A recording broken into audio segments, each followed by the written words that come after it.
Vengan a mí, el llamado de Jesús. Antes de introducirnos en nuestro pasaje, permítanme hacer esta pregunta.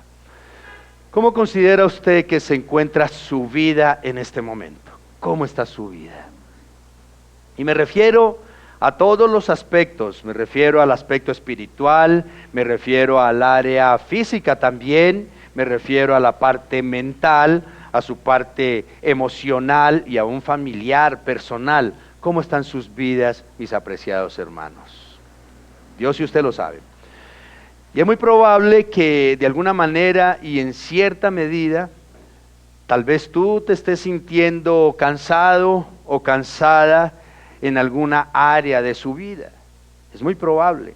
Es posible que algunos de los que están acá presentes todavía estén batallando, si son creyentes o los que no lo son, estén batallando de manera fuerte contra el pecado y en ocasiones se sienten cansados, porque todo cansa en esta vida y mucho más el pecado, hermanos. Cuando nosotros logramos ver el peso, la carga que representa el pecado, obviamente que vamos a sentir ese peso.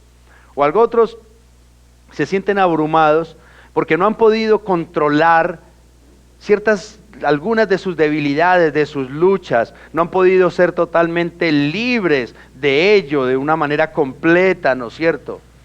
Y están batallando, ustedes sabrán con qué, mis hermanos, con la envidia, con el rencor, con los resentimientos, con la lujuria, con la codicia, con la fornicación, con la mentira, con tantas cosas que hay a través de las cuales se manifiesta el pecado, y están batallando con eso, con drogas, con licor. Hay muchas formas, hermanos. Pero aparte de eso, los estudios y las estadísticas hablan por sí solas. Esta es la época en la que la gente más estrés padece. La generación de hoy es una generación ansiosa, insegura, con poca tolerancia a la frustración. Cualquier cosa los deprime, cualquier cosa los tira a la lona, por decirlo de alguna manera. Los desafíos que presenta la vida los tienen acorralados. Esta es la generación que se está viviendo hoy en día. Mucha gente batalla con sentimientos de culpa y con muchas cosas así como estas.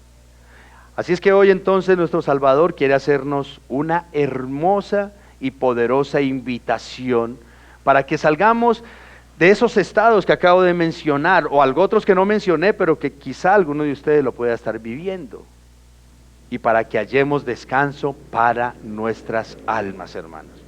Porque tu cuerpo, tu mente, nada en ti va a encontrar descanso si primero no encuentras el descanso para tu corazón, para tu alma. Ahora sí, entonces acompáñenme por favor al Evangelio según San Mateo, Evangelio de Mateo capítulo 11, versículos 25 al 30, un pasaje bastante conocido. No sé si haya necesidad de abrir sus Biblias, si es que no se lo saben de memoria, ¿no es cierto? Dice la palabra del Señor en la Nueva Biblia de las Américas. En aquel tiempo Jesús dijo: Te alabo, Padre, Señor del cielo y de la tierra, porque ocultaste estas cosas a sabios e inteligentes y las revelaste a los niños. Sí, Padre, porque así fue de tu agrado. Todas las cosas me han sido entregadas por mi Padre, y nadie conoce al Hijo sino el Padre, ni nadie conoce al Padre sino el Hijo, y aquel a quien el Hijo se lo quiere revelar. Vengan a mí todos los que están cansados y cargados, y yo los haré descansar.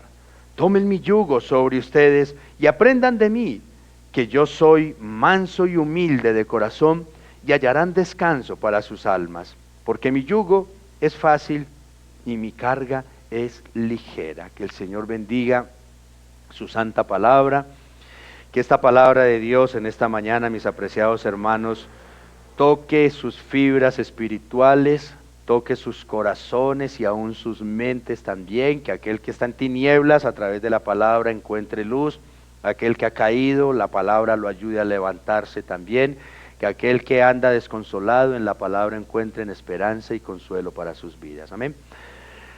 Este párrafo con el que se cierra el capítulo 11 del Evangelio de Mateo Es uno de los más leídos, de los más estudiados y sobre todo esto es un pasaje de los más amados por el pueblo de Dios, por la iglesia de Jesucristo. Y la razón es obvia, es un mensaje que invita, que llama, que anima y que consuela y que brinda esperanza en medio de las tantas situaciones que mucha gente vive en cualquier época de la historia, porque el sufrimiento, la envidia, la codicia y todas esas cosas no son cosas del pasado, sino de hoy en día también.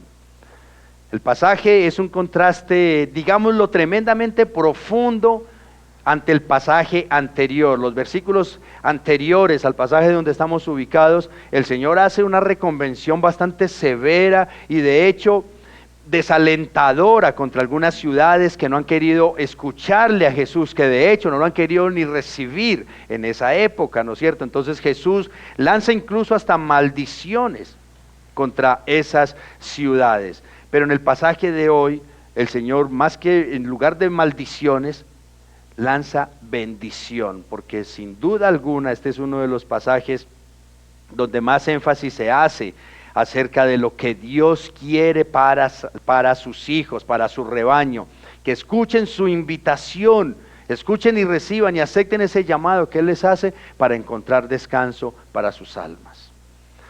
El Evangelio de Lucas, donde tenemos nosotros el pasaje paralelo de nuestra porción de hoy, ubica este mismo texto después de la llegada de los 70 que fueron enviados por el Maestro a predicar el Evangelio. Pero sin duda Mateo, aquí donde estamos parados hoy, quiere mostrar en su Evangelio a Jesús como un rey que conoce el destino eterno de los rebeldes, que sabe lo que les espera a los incrédulos, a los que no quieren aceptar esa invitación de Jesús. No obstante, Jesús anhela y busca que esos mismos incrédulos incluso comprendan que en su primera venida Jesús no vino para condenar, no vino para juzgar tan siquiera, vino para salvar. Vino para salvar. Por eso se llama la era de la gracia. Nosotros en este momento, hasta que Cristo regrese por segunda vez, estamos en esa época, en esa era de la gracia, donde podemos venir a Cristo Jesús en busca de misericordia.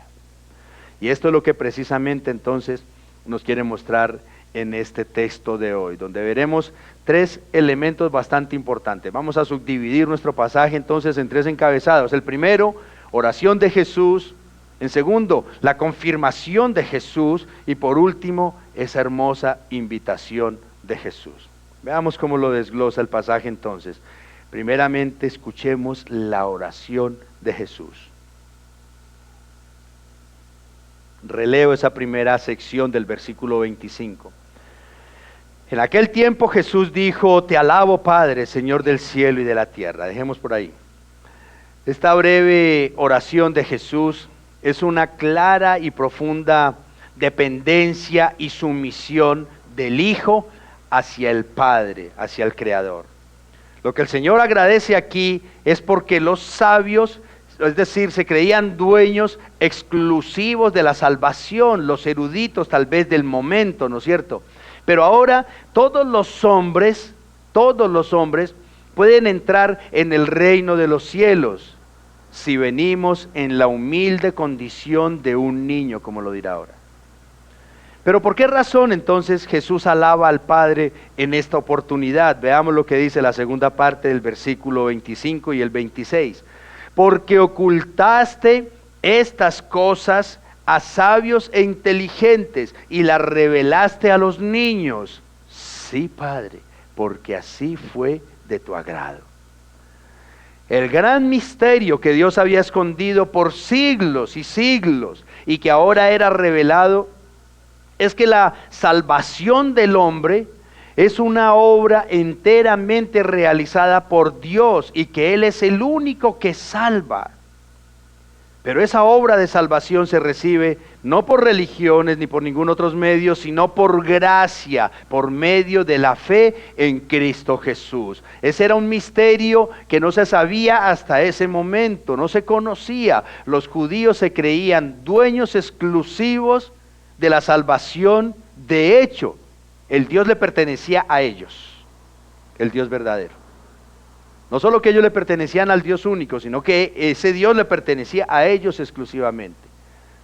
Sin embargo, los sabios y entendidos, que eran precisamente esos líderes religiosos, esos eruditos, tal vez la élite de los fariseos, y aquellos impenitentes de los que hablan los versículos anteriores, estaban ciegos en su propio orgullo y en su arrogancia. Y esa actitud de esas personas no les permitía ver la obra tan grande y poderosa que Dios estaba haciendo por medio de Cristo Jesús. Esa ceguera, ese orgullo no les permitía ver esto. Es como si Jesús les dijera: hey, ustedes se creen sabios, se creen muy inteligentes, pero en realidad son necios, son torpes. No están viendo algo que hasta los mismos niños lo pueden ver. De hecho, así mismo lo expresa el apóstol Pablo en algunas de sus cartas a las iglesias. Mientras que los niños eran aquellas personas, tal vez los discípulos, Jesús está comparando a sus discípulos y a sus seguidores más cercanos, los está comparando con niños, porque vienen a Él con un corazón humilde y sumiso, han rendido sus vidas ante el poder del Evangelio de Jesucristo. Sin mucho cuestionamiento, sin mucho razonamiento, sin juicios, sino solo por la fe en el Salvador, solo por la fe. Entonces dice, estos niños no son tan estudiados como ustedes, estos campesinos tal vez iletrados, incultos, pero su corazón estuvo dispuesto para aceptar el Evangelio. Y no sé si ustedes, mis amados hermanos, notan aquí la magnitud de este evento. Es decir, no se trata de que un hombre está contento y sonríe, está feliz por algo, no, se trata del Rey de Reyes y Señor de Señores, que alaba y glorifica al Padre. ¿Por qué? Porque el perdón, porque la salvación ha llegado a todos nosotros, hermanos, solamente por gracia. Solamente por gracia. Y Jesús está feliz por eso. No obstante, es triste el contraste. ¿Por qué lo digo? Porque mientras que el Salvador se regocija en nuestra salvación, porque si ustedes han leído la historia de por allá en el Hijo Pródigo, en Lucas 15, dice que cuando un pecador se arrepiente, ¿qué pasa? Hay fiesta en el cielo, hay fiesta en el cielo, hay gozo, hay alegría. Y aquí Jesús está expresando esa alegría, está expresando ese gozo. ¡Wow! ¿Por qué? Porque mucha gente está escuchando su evangelio. Pero ¿cuál es la ironía, el contraste? Que muchas personas que tal vez son los directamente beneficiados con la salvación por gracia, ni siquiera se inmutan por esta inmensísima bendición. Y la causa más común de esa indiferencia es el orgullo espiritual de muchas personas. No, discurso más, un predicador más, otro dirá un culebrero más. Ni siquiera se inmutan por lo que significa el Evangelio. Sencillamente han puesto su confianza en ellos mismos. Han puesto su confianza en su cultura incrédula o en lo que ellos mismos quieren creer. Entonces no se les da nada. Tal vez veamos algunos ejemplos de eso. Aquellos que consideran que no tienen necesidad de arrepentimiento porque no han hecho nada tan grave que lo amerite como para buscar un Salvador o para arrepentirse. No, que se arrepientan y que busquen de Jesús. Los asesinos, los adúlteros, los ladrones, los traficantes, eso sí. O tal vez aquellos que se encierran en sus propios méritos, en su propia bondad, y consideran que sus obras son suficientes, sin necesidad de Cristo. Y entonces dicen, ¿yo para qué voy a una iglesia si yo soy buena persona? Yo regalo mercaditos a los necesitados, ayudo a mi papá, ayudo a mi mamá, ayudo a mis hermanos, hago esto, hago aquello, mejor que algunos cristianos incluso. ¿Yo para qué a Cristo? si soy buena persona. Orgullo espiritual. O aquellos que opinan que todas las religiones llevan a Dios, de manera que no tienen necesidad de buscar a Cristo, ni menos la santidad que manda la palabra del Señor. Creamos en lo que creamos, al mismo punto llegamos a Dios, no hermanos. O uno más, aquellos que creen que el conocimiento intelectual o que el mucho estudio los acerca más a Dios y descuidan su comunión e intimidad con el Señor. Todos estos ejemplos tienen nombre propio, hermanos. Orgullo espiritual. Orgullo espiritual. Así como estoy bien, hermano.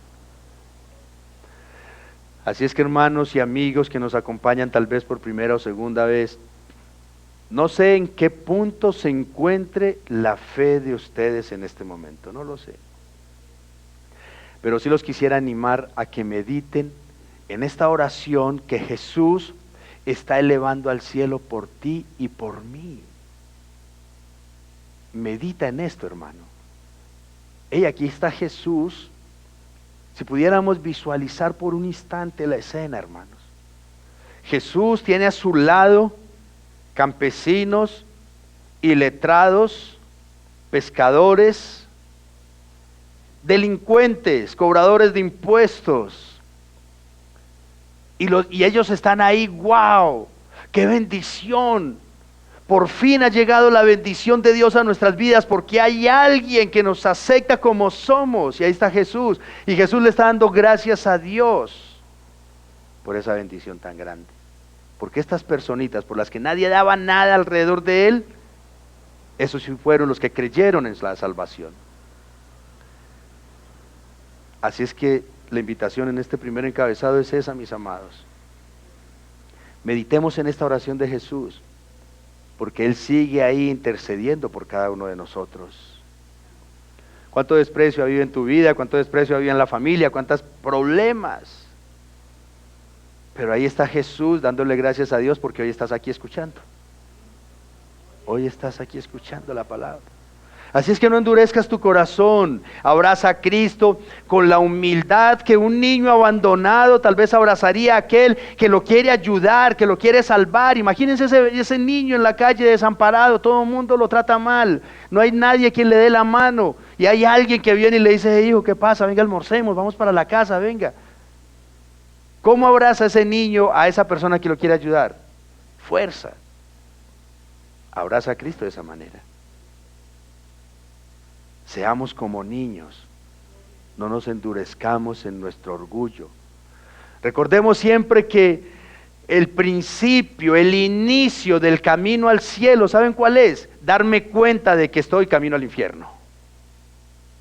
Ese es el principio para empezar a caminar hacia el cielo, entender que voy por otro lado. A veces uno va en carretera, en su carro, y uno espera que en los avisos voy para Cali, pero nada que aparece Cali. Cuando menos pienso me doy cuenta que hoy es para Bogotá. ¿Y cómo así? ¿Qué hace ahí usted entonces? Retroceda y mire pues para buscar la vía que lo lleva a su destino. Pero si no se da cuenta, a Bogotá va a parar. El primer paso para entender que vamos mal es entender que necesitamos que encaminarnos bien, es entender que vamos mal, hermanos. Ese es el primer paso, mis apreciados hermanos, y estar dispuestos a ser enseñados por el Señor. Pero veamos en el segundo encabezado el por qué Jesús dice lo que dice, por qué el Salvador se alegra al ver cómo los pecadores están siendo salvos. ¿Por qué? Dice el segundo encabezado, la afirmación de Jesús. El versículo 27 dice: todas las cosas me han sido entregadas por mi Padre, y nadie conoce al Hijo sino el Padre, ni nadie conoce al Padre sino el Hijo, y aquel a quien el Hijo se lo quiera revelar. Lo que Jesús está afirmando es que Dios el Padre le dio a Él la potestad de salvar y de dar vida eterna por su mera gracia a quien Él quiera, según su buena y soberana voluntad. Toda la teología bíblica apunta a este tema, tal como lo dice Mateo 28, 18, allá en el pasaje de la Gran Comisión. Jesús dice, el Cristo resucitado, acercándose Jesús les dijo, toda autoridad me ha sido dada en el cielo y en la tierra, toda autoridad. Y esa es la verdad que se proclamará por siempre, hermanos, que Jesucristo es el Señor a quien el Padre ha concedido toda autoridad para salvar o para condenar. Es ante Cristo, hermanos. Independientemente de lo que muchas personas crean o en los dioses que muchos puedan creer, un día tendremos que encontrarnos es con Cristo. La esencia del Hijo de Dios como verbo eterno es precisamente eso, que solo Él conoce perfectamente al Padre. Solo el Hijo que está en el seno del Padre puede alcanzar el conocimiento supremo de los secretos de Dios. Solo Jesús. Jesucristo es el verbo con el que Dios expresa lo que Él es, lo que Dios piensa, lo que Dios siente, lo que Dios desea y lo que Él se propone. ¿Quién es el que conoce los planes de Dios? Pues nada más y nada menos que el Hijo, Cristo Jesús. Y es por estas razones que Jesús afirma que el único medio para conocer al Padre, ¿quién es? Él mismo. Juan 14, 6. Jesús les dijo, yo soy el camino, la verdad y la vida. Nadie viene al Padre sino por mí. ¿Por quién? Por Cristo. Los judíos creían conocer a Dios, pero desconocieron a Cristo, el Dios encarnado. No hicieron nada. No hicieron nada. Al igual que los judíos en la actualidad, mis amados, también hay cantidad de gente que cree conocer a Dios, pero que en realidad están lejos de Él.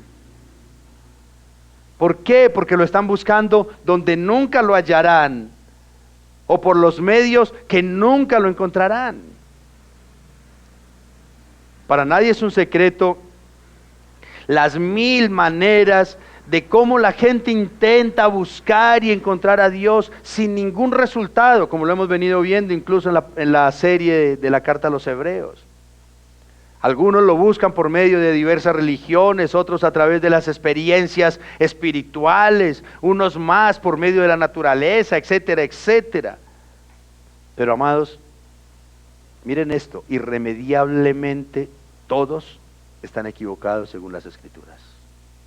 Porque como lo indica este pasaje y muchos más, el único y exclusivo medio de encontrar a Dios realmente es Jesucristo. Dice Blas Pascal, no solo es imposible, sino también inútil tratar de conocer a Dios sin Jesucristo. Cierro la cita. Es inútil. En otras palabras, ni la sabiduría humana, ni la religión, ni absolutamente nada nos puede salvar o acercar a Dios si no es estrictamente por medio de Jesucristo. Y no lo dice el que está parado acá, hermanos. Lo dice la palabra del Señor. Jesús es el que tiene las llaves. Es a Él a quien debemos acudir para que se nos deje entrar. Él es la puerta, según lo que dice. Es por Él por donde hemos de entrar. Él es el pastor. Debemos oír su voz y seguirle. Si no queremos perdernos en el desierto de tantas religiones, amados. Él es el médico, dice. A Él debemos pedir ayuda para ser sanados de la enfermedad del pecado. ¿Quién ha ofrecido una medicina contra el pecado? Ni desde la antigüedad hasta el día de hoy nadie. Te ofrecen muchas cosas para que cambies malos hábitos, para que cambies malas costumbres, para que pienses un poco diferente tal vez, pero nadie ofrece sanarte del cáncer del pecado, solo Cristo. Él es el pan de vida, así es que debemos alimentarnos de Él para saciar nuestras almas. Él es la luz, así es que debemos caminar en sus pasos si no queremos perdernos en medio de la oscuridad, mis amados. Así es que por donde lo mire, de principio a fin, Cristo lo es todo.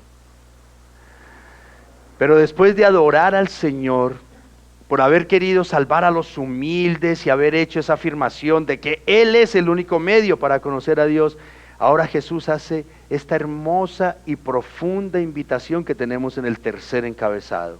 Veamos esa invitación de Jesús, en qué consiste.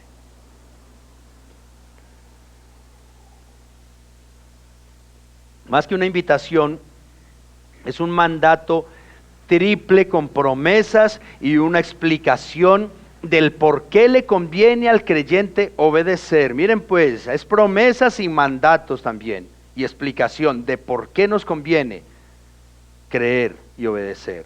Veamos el versículo 28. Vengan a mí todos los que están cansados y cargados, y yo los haré descansar. ¿Acaso alguno de nosotros está así? Esta hermosa expresión de la buena disposición de Dios hacia los que reconocen su necesidad, pone aquí en relieve la responsabilidad de los hombres de responder a la iniciativa de Dios. Y miren, Jesús está invitando a todos, es decir, la totalidad, la definición griega, la totalidad de sus oyentes, tanto seguidores como opositores también, incluyendo estos mismos a los que Él está llamando necios y orgullosos, que se consideraban sabios y entendidos, para ellos también, porque dice todos, todos. A todos los está invitando a avanzar hacia Él, a acercarse a Él.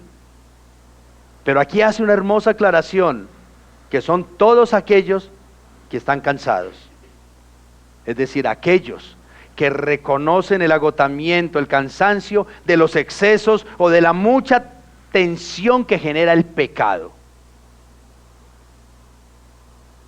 ¿Quién está cansado de tantos problemas que le ha traído o le puede traer el pecado? Y dice, y los que están cargados, es decir, aquellos sobre los que han colocado una carga pesada, que los han llenado de algo. Y según el contexto aquí, estos términos hacen referencia al peso de la ley de Moisés y a sus representantes religiosos que se han caracterizado solo por juzgar, solo por condenar a los demás. Entonces la gente está cansada, mientras que la verdadera salvación se halla solo en una sola persona, Jesucristo. La gente está agotada, está cansada de tanto pecado, de tanta maldad, de tanto dolor y sufrimiento que genera el pecado, porque el pecado no trae nada bueno, y están cansados de tanta religión. De manera que Jesús le está hablando aquí a personas que están así tal como lo estoy describiendo, exhaustos, tratando de agradar a Dios tal vez, de mil maneras, tratando de ser buenas personas. Le está hablando a personas que están intentando ser libres de su pecado por sí mismos, pero que no lo han logrado. Señor, llevo tantos años lidiando con esta atadura, con esta cadena. Otros han vivido esclavos de sus pecados, intentando encontrar en la maldad el sentido para sus vidas. Y ahí están esclavizados. Y como consecuencia, tanto los unos como los otros, los que están cargados con las religiones, como los que están cargados con el pecado, están agotados en sus vidas y sus conciencias. Porque muchas veces la carga de mi pecado nadie me la ve, yo a nadie se la muestro. La gente ve que fulano de tal, feliz tirando hierba, feliz tirando licor, feliz con novias. Pero ¿y su conciencia qué dice? ¿Qué dice su conciencia? ¿Si está haciendo las cosas bien? Y su conciencia cansa. Su conciencia es una carga, hermanos. Y es a esos a los que el Señor está llamando. Hace días leía algunos informes de unos años atrás que mostraban que la iglesia tradicional estaba perdiendo muchos de sus adeptos diariamente por cuenta de las iglesias cristianas. Y la explicación más común de los feligreses para ese éxodo de la iglesia tradicional era la queja de la sistematización de la religión, la ineficacia de esa religión para promover un verdadero cambio en las personas. Dicho en otras palabras, la gente está cansada de tanta religión y tan poca transformación. Tan poca transformación. Así estaban los seguidores a los que les hablaba Jesús en ese momento. Años y años siguiendo a los fariseos, que no hablan sino de religión, no hablan sino de cosas y no promueven una verdadera transformación de la gente. Y seguramente algunos de ustedes recordarán, antes de ser rescatados por el Señor, ¿cuántas veces practicamos rituales, ceremonias religiosas, supuestamente para que Dios nos perdonara los pecados, pero nunca se veían cambios, nunca había frutos de arrepentimiento, mera religión, mera religión. Y porque decíamos que el que peca y reza, ¿qué? Empata. Pero hermanos, lo que todos nosotros debemos comprender es que la verdadera transformación y sobre todo la salvación no la da ninguna religión, ni ninguna iglesia en particular, mis amados. La salvación, la transformación, la paz, el descanso y la esperanza son algo exclusivo, y la gracia y el amor de Cristo Jesús son algo exclusivo de Él, hermanos. Y por esto, mis amados, la invitación de Jesús aún sigue vigente y lo seguirá estando por siempre, mis hermanos. Porque seguramente aquí hay personas también que de una u otra manera siguen esclavos del pecado, agobiados por el peso que este pecado trae a sus vidas y del cual no han podido ser libres todavía.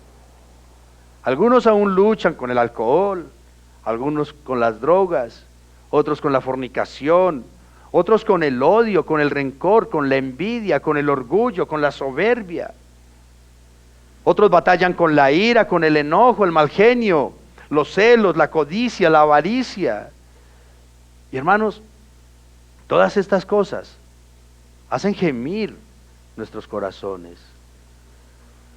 Nos hacen gemir de impotencia en una lucha que pareciera que nunca vamos a ganar, hermanos. Yo he escuchado muchas personas que dicen: pastor, realmente yo sí quisiera ser libre de esto. Yo ya estoy cansado de los problemas en mi casa, yo ya estoy cansado de los dolores que le traigo a mi papá, a mi mamá, a mi esposa, a mi esposo, a mi familia. Estoy cansado de que estoy destruyendo mi propia vida. Yo quisiera cambiar, pero no han podido. No han podido. Y es por esta razón que, finalizando aquí el versículo 28, el Señor dice, nos invita a todos a descansar en Él.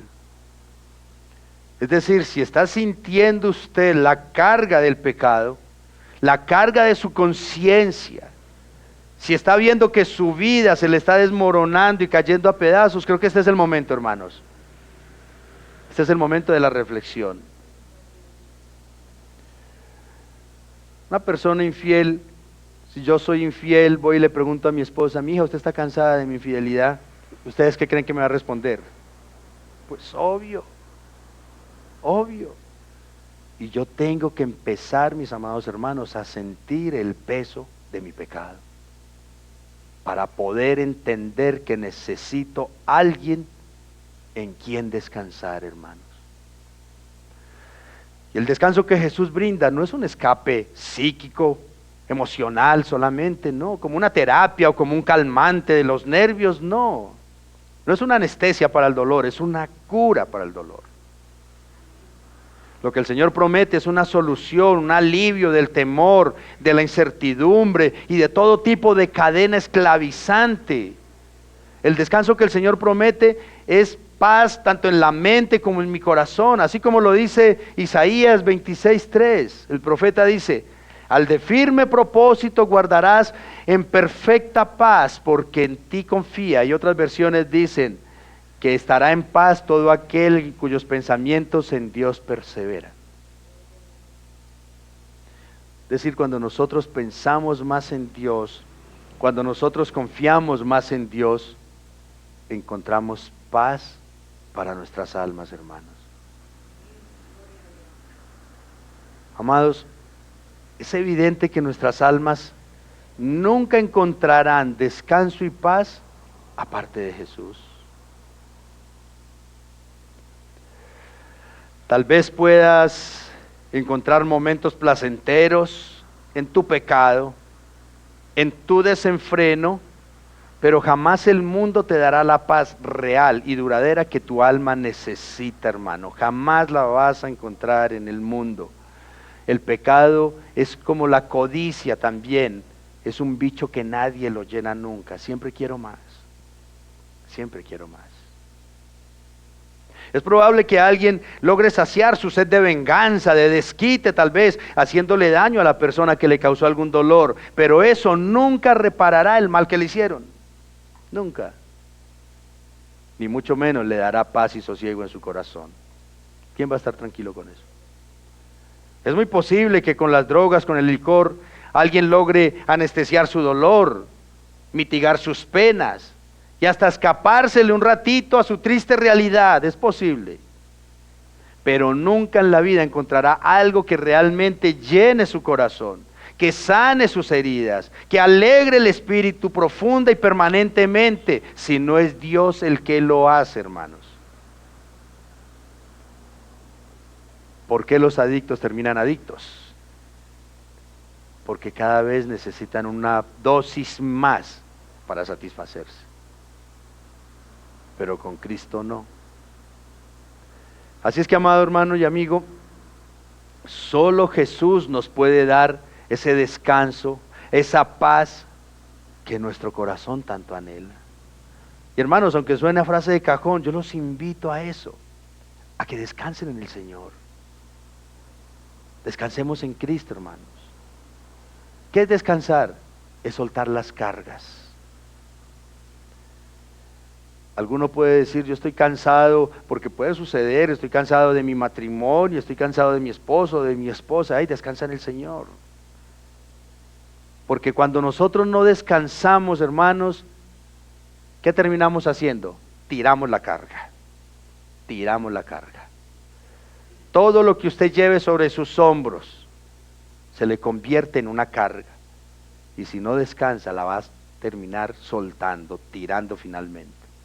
Por eso Cristo dice: antes de que te tires tu vida, ven y descansa primero.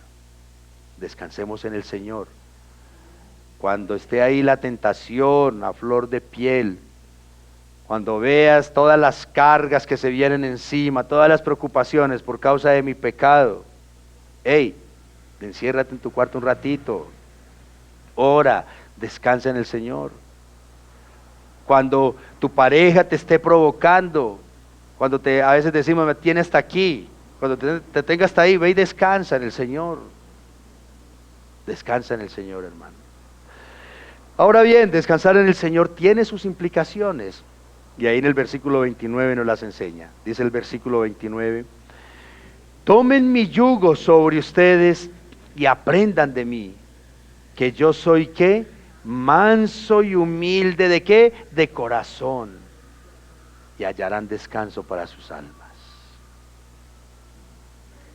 ¿Qué es un yugo? Un yugo es un collar o un armazón de madera rígido, firme, con dos huecos ahí que une a dos animales por su cuello, ¿no es cierto? Para llevarlos de tiro, se acostumbraba o se acostumbra todavía incluso en muchas regiones para arar la tierra con esos bueyes, y detrás llevan las cosas que van arando y van ahí juntos con ese yugo. El yugo de Jesús son sus enseñanzas, cuya finalidad también es que los cristianos caminemos con Él y aprendamos de Él. Un yugo siempre es necesario para dos. No hay un yugo para uno, siempre será para dos. Ahora, ¿qué es lo que el Señor quiere que nosotros aprendamos de Él? De manera específica, en este caso son dos cosas. En primer lugar, que aprendamos su mansedumbre. Es decir, que aprendamos de Jesús su amabilidad, a ser apacibles, a ser gentiles, que aprendamos de Él su ternura, su obediencia ante el Padre. Eso es mansedumbre. Jesús fue el más claro ejemplo de mansedumbre, tanto con el trato que recibió por parte de Dios, como también en la forma tierna y paciente como Él trata a los demás. ¿Y por qué digo que manso con el trato de Dios? Porque, hermanos, miren que Jesús fue maltratado, fue humillado, y cualquiera de nosotros humanamente podría decir, hey, entre más bien me porto con Dios, más mal me tratan en la casa. Ustedes lo han escuchado, pero Jesús nunca dijo eso. Jesús era feliz obedeciendo al Padre, aunque eso tuviese que ver con humillación para Él. Y en segundo lugar, lo otro que el Señor quiere que aprendamos de Él es la humildad. Es decir, la modestia, la sencillez, la rendición ante Dios.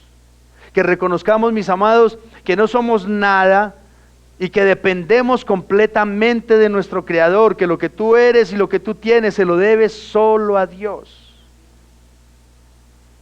Porque nos alejamos de la humildad cuando yo me creo dueño de mi vida, dueño de mis cosas, dueño de quién soy. No, todo se lo debemos a Dios. La Biblia habla de un tal Nabucodonosor, por allá los invito a que lean esa historia, qué le pasó a ese hombre. El rey de reyes decía él que era. Y Dios lo tuvo humillado por varios años para que entendiera, hey, no, así no creas en mí, pero lo que tienes te lo he dado yo. No sé cuántas veces ustedes, hermanos, han leído los evangelios, pero en ninguno de los evangelios usted va a encontrar que Jesús le diga a sus discípulos, aprendan de mí, solo aquí. Eso es llamativo, eso es interesante. En ninguna parte usted va a encontrar que Jesús diga, aprendan de mí. Él pudo haberle dicho a sus seguidores cuando hacía milagros, hey, aprendan de mí, así es que se camina sobre el mar. Pudo haberlo dicho, aprendan de mí, así es que se hace ver a los ciegos, aprendan de mí, así es que se levantan muertos. Nunca lo dijo, hermanos, nunca lo dijo. Solo aquí, para decirles, aprendan de mí, ¿hacer qué? Mansos y humildes de corazón. Muy interesante. Tantas cosas grandes que hizo Jesús, y en la única parte que dice, aprendan de mí es aquí. Mansedumbre y humildad. Y si tú analizas detalladamente tu propia vida, descubrirás que muchos de los problemas, muchos de los sufrimientos que has padecido y que padece todo hombre son causados por la ira, por la impaciencia, por el orgullo, por la soberbia. Muchos. Y eso es lo que va en contra de la mansedumbre y de la humildad. Estos pecados definitivamente, el orgullo, la falta de mansedumbre, son un semillero de maldad y de dolor, hermanos. Miren esto. ¿Quién no ha tenido algún inconveniente por causa de la ira? Miren, de un momento de ira fácilmente resulta un conflicto, resulta una ofensa, y de una pequeña ofensa es que surgen el odio y el resentimiento más intenso y más dañino. ¿Sí ven de dónde partió? Un pequeño momento de ira. ¿Quién no ha tenido que luchar de alguna manera con su impaciencia? Muchas veces somos piedra de tropiezo para algunas personas gracias a nuestra propia impaciencia para sobrellevar a los demás. Y ni qué decir de lo impacientes que en ocasiones somos con Dios mismo. Ay, Señor, lo antes posible necesito esto. ¿Y quién no ha tenido que sufrir el dolor de su propio orgullo, hermanos? ¿Quién no ha tenido que sufrir ese dolor del orgullo? Alguien dijo por ahí, el orgullo es el peor de todos los males. Raíz de todos los males es el amor al dinero, y el orgullo es el peor de todos los males que genera eso. Miren, por orgullo, muchas veces nos negamos a perdonar a los que nos ofenden, por insignificante que sea la ofensa, hermanos. Pero por orgullo nos negamos a perdonar. Por orgullo nos negamos a reconocer nuestros propios errores. Y nunca pedimos perdón a los demás, aunque estemos equivocados. Nos quedamos callados. Nos le damos la razón. Por orgullo nos dejamos llevar de nuestro propio parecer y menospreciamos la razón que puedan tener los demás. Qué difícil es eso. Pero muchas veces siempre somos los que queremos tener la razón en todo. Orgullo, hermanos. Orgullo. Por orgullo preferimos perder incluso una relación buena antes que dar el brazo a torcer. Perdemos una buen amigo, una buena amistad. ¿Por qué? Porque no quiero perdonar. Por orgullo preferimos seguir incluso en mentiras religiosas, porque nos duele reconocer que estábamos engañados. Y eso le pasaba a los fariseos. Prefirieron llevar a Cristo a la cruz antes que reconocer lo engañados que estaban con su religión. Así es que, hermano, el Señor lo que quiere es que le conozcamos y nos acerquemos a Él verdaderamente. ¿Para qué? Para que en ti y en mí haya una transformación real, genuina, auténtica, y que de esta manera podamos ser libres de todos estos pecados, de sus consecuencias dolorosas, destructivas. Hermano, nadie que fácilmente se deje llevar por su ira, por la impaciencia, podrá tener el alma tranquila y reposada. Nadie, hermanos. Nadie que tenga un corazón orgulloso y soberbio podrá vivir en la paz y en la calma que dan la humildad y la modestia. ¿Y saben por qué? Porque una persona orgullosa y soberbia vivirá siempre esclava del qué dirán, procurando siempre el primer lugar, el reconocimiento, la admiración. Eso es orgullo, hermanos. Mientras que el humilde será libre, estará satisfecho con lo que Dios le ha dado y lo que Dios ha hecho y sigue haciendo en su vida. Con humildad reconoce, doy gracias a Dios, reconociendo siempre que todo proviene del Señor y que es a Él a quien se le debe de complacer, sin importar mucho el que dirán los demás. El orgulloso siempre, no hay peor esclavitud que la del orgulloso, porque se encadena en las apariencias. Ey, ¿cómo así que fulano compró carro? Yo también. Y que tiene carro de tal modelo, yo también. Y que las apariencias, hermanos. Nadie más libre que aquella persona que es humilde, agradecido con el Señor. Así es que, mi amado hermano y amigo, si deseas encontrar descanso para tu alma, atiende este llamado que Cristo te hace hoy. Ser como Él, manso y humilde de corazón. Manso y humilde de corazón. Tengamos eso siempre presente, mis amados hermanos. ¿Por qué personas a veces viven bajo un mismo techo y ni se hablan tan siquiera? Porque el orgullo levantó unas barreras impenetrables, hermanos. Porque me duele que me ofendió y no me vino a pedir perdón. Me duele ir a pedir perdón también cuando he lastimado a otro. No, hermanos, descarguémonos de todas estas cosas. Revistámonos de humildad. Si quieres ser realmente libre, haz eso. Humildad y mansedumbre. Pero el Señor cierra esta porción diciendo lo siguiente, ahí en el versículo 30. Porque mi yugo es fácil y mi carga ligera.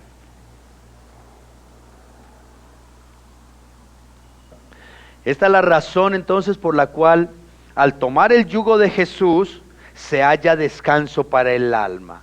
Porque cuando el yugo que le ponen ahí entre dos animales para que ellos trabajen en equipo, cuando ese yugo es muy pesado o cuando la carga está mal repartida, esos animales que lo están llevando se lastiman, se hacen daño, ¿no es cierto? Sean toros, sean bueyes, lo que sea. Y ese era el efecto que causaba en el creyente las falsas religiones y el pecado. Por el contrario, el yugo y la carga que Jesús pone sobre aquellos que creen en Él. Es una carga fácil de llevar, porque Él mismo nos ayuda a llevarlo. Eso es hermoso.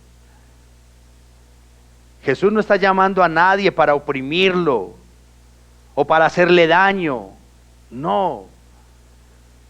En la medida en que el creyente, escuchen esto, en la medida en que el creyente se someta al yugo de Jesús, encontrará que sus mandamientos no son penosos, como dice Juan por allá en su primera pequeña carta, primera de Juan 5:3, dice, porque este es el amor de Dios, que guardemos sus mandamientos. Y escuchen esto, y sus mandamientos no son difíciles, no son difíciles.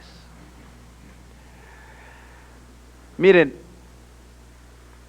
para un buen padre de familia, nunca va a ser difícil, nunca va a ser una carga recibir su sueldo acá y pasarlo acá para el mercado, para el arriendo.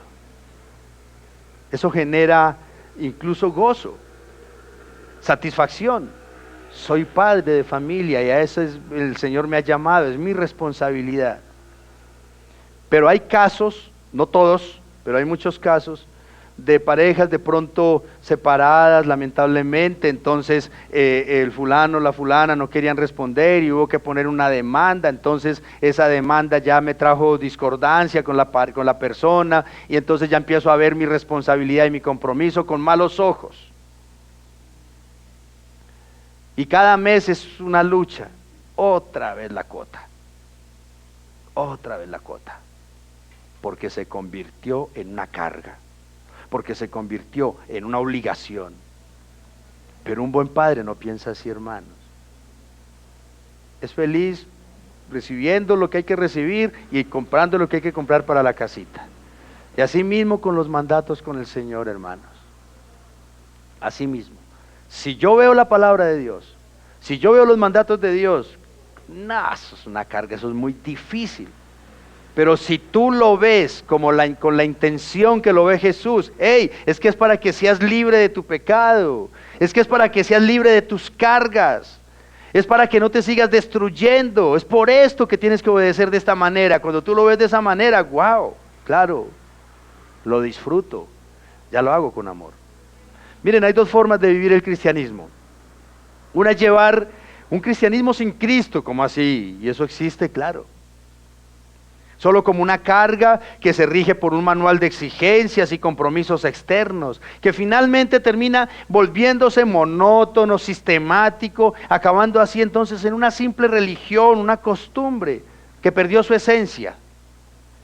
Pero también está el cristianismo con Cristo, y es una relación donde todos los días yo la alimento y disfruto mi relación con Jesús, disfruto mi lectura de la palabra, disfruto ir en mi carro y escuchando el Evangelio. Qué bonito esto.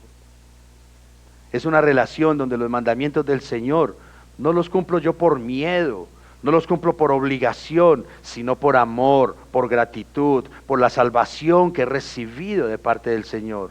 Y eso hace entonces que mi vida cristiana sea placentera, sea llena de paz, que traiga gozo. Cuando yo hago las cosas por amor, mis amados. Miren, el yugo de Cristo nunca tiene como objetivo robarle la paz o la libertad a nadie, nunca. Por el contrario, el yugo de Cristo cada día nos debe de hacer sentir más libres para hacer el bien. Y hacer el bien no como un deber que me ha sido ahí impuesto, sino como un derecho que Jesús me ha otorgado por amor. Y lo mejor de todo, mis amados, es que todo yugo es para llevarlo entre dos. Y en nuestro caso con Cristo. Una parte la llevamos nosotros y la parte más pesada la lleva el Señor por nosotros. Nadie ha dicho, mis amados, que seguir a Cristo es fácil. Nadie lo ha dicho. Pero sí sabemos que a los que aman a Dios todas las cosas les ayudan para bien. Dice Bernardo Claraval: esta es la característica de la ley eterna y justa de Dios, que el que no puede ser regido con gentileza por Dios, deberá ser gobernado como un castigo por Él mismo. Y todos aquellos que voluntariamente han dejado de lado el yugo suave y la carga ligera de Cristo, deben de llevar involuntariamente la carga insoportable de su propia voluntad pecaminosa. Cierro la cita. Algunos dicen caminar con Cristo es una carga muy pesada, pero te animo por un instante, analiza cómo es tu vida sin Cristo. ¿No crees que llevar el pecado que llevas es más pesado? ¿No crees que destruir lo que estás destruyendo es más pesado? ¿No crees que tener que estar escondiendo mi pecado es más pesado? ¿No crees que estar con mentiras es más pecado? Es más pesado. ¿No crees que ser esclavo de mis deseos y de mis bajas pasiones es más pesado? Si tú lo pones así, la carga de Cristo es suave, ligera.